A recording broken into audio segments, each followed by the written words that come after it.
Hi, I'm Blue and today I'm gonna teach you how to learn any drum beat using two different approach, namely the vertical and the horizontal approach. For this lesson, we will use the song Accidentally in Love from the movie Shrek. You may want to listen to the song first. The link is in the description below. If you are a Filipino who understands Filipino, you can watch my other videos from my other YouTube channel about quarter notes and eighth notes, and then get back. This song is in 4/4 time signature, which means there are 4 beats in every measure. There would be 4 different group of patterns, but we will use the pattern from the intro and verse to demonstrate horizontal approach, and the chorus to demonstrate the vertical approach. If you are a beginner, always remember the rule of thumb in learning anything. Start slow. Horizontal approach. The horizontal approach is simply learning a drum beat limb by limb. In this case, we will start with the right hand and then the left hand and then the right foot. We will learn the beat line by line, hence the name horizontal. We will start with the right hand, like I said, limb by limb. So we'll start with the right hand. So here it goes. The right hand would simply play quarter notes on the hi-hat. 1, 2, 3, and 1, 2, 3, 4. In the actual song, the hi-hat on the intro is open. So it would sound like this. 1, 2, 3, 4. So that's the right hand.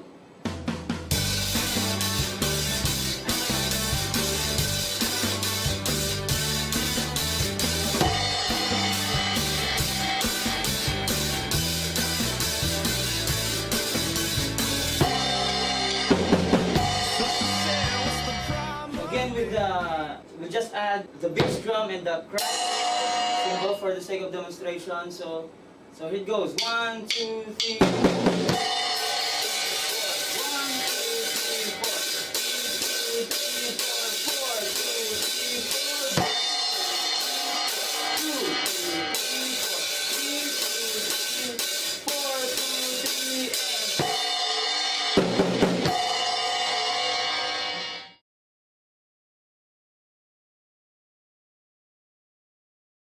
I'll hit the crash in every first beat in the first measure of 4.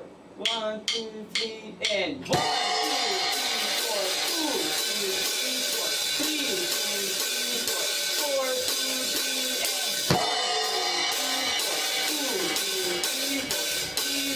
3, 4, 4, 2, 3, and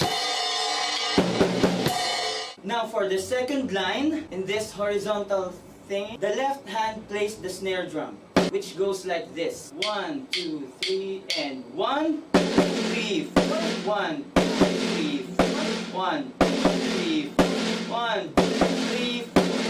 The left hand should play the beat 2, the end after 2, and the beat 4. So 1, 3, 1, 3, 4.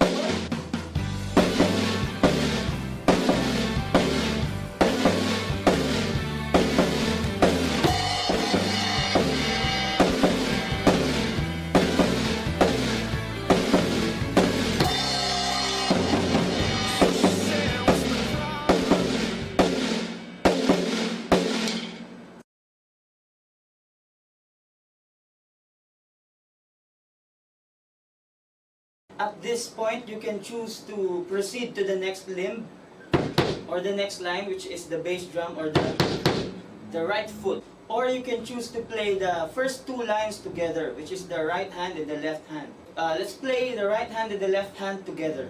The first 2 lines. If you play the first 2 lines together, it would sound like this. 1, 2, 3, and 1, 2, 3.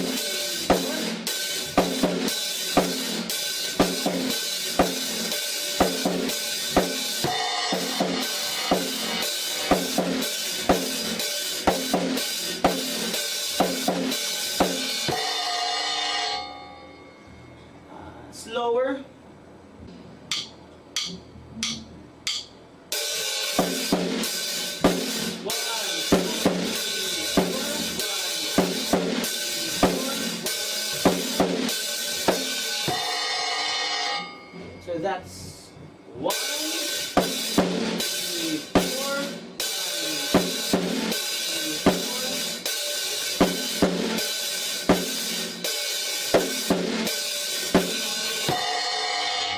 if you practice that without a drum set, 1, 2, and 3, 4, 1, 2, and 3, 4, 1, 2, and 3, 4, 1, 2, and 3. it's called the lap tap. Now for the bass part, which would be played only twice every measure. You will play the bass every first beat in every measure, and then in the end before beat 4. So that's 1, 2, 3, and 4. 1, 2, and 3, and 4. So let's play the bass drum with the snare. So it would sound like this. 1, 2, 3, and 4. 1, 2, and 3, and 4. 1, 2, and 3, and 4. 1, 2, and 3, and 4. So faster.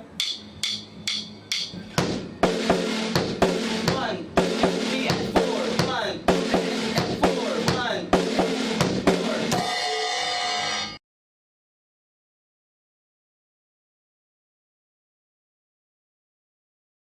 So now let's play everything we learned at this point. The first limb is the right hand on the hi-hat, the left in the snare, and the foot on the bass drum. So it would sound like this with the crash cymbal on the first beat. So 1, 2, 3. 1, 4, 1.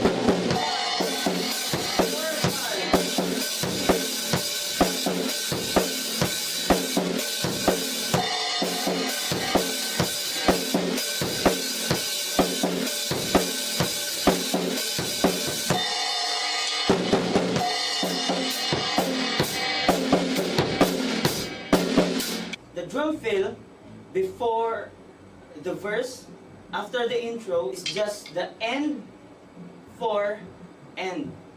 So that's 1, 2, 3, and 4. 1, 2, 3, and 4. 1, 2, 3.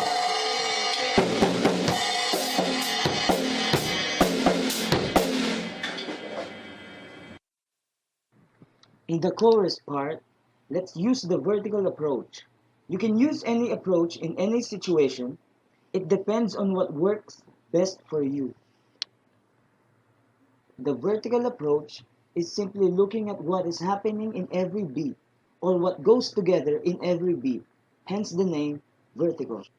You can interpret any song differently as long as it sounds good. I mean, there's no right or wrong interpretation as long as it sounds good. But this version I'm gonna show you here is super easy. The first beat in the chorus is just the crash cymbal and the snare drum played together on the first beat.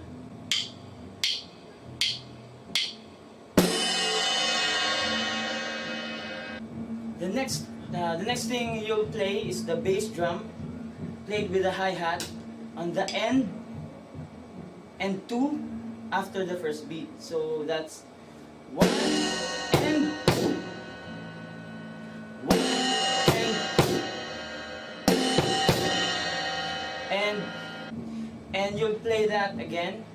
You'll just play that again on the end after 2, on the 3, and end after 3. So that's 1 and 2 and 3 and so 1 and 2 and 3 and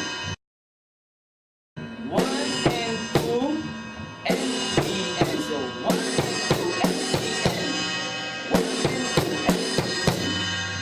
To end that measure, you should play the hi-hat with the snare drum on the beat 4, and then the hi-hat and the bass on the end after 4.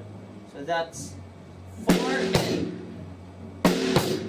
4 and. So the whole measure goes like this. 1 and 2, 3 and 4 and. 1, 2, 3 and 4 and. 1, 2, 3 and 4 and. Again, that's 1 and 2 and 3 and 4 and.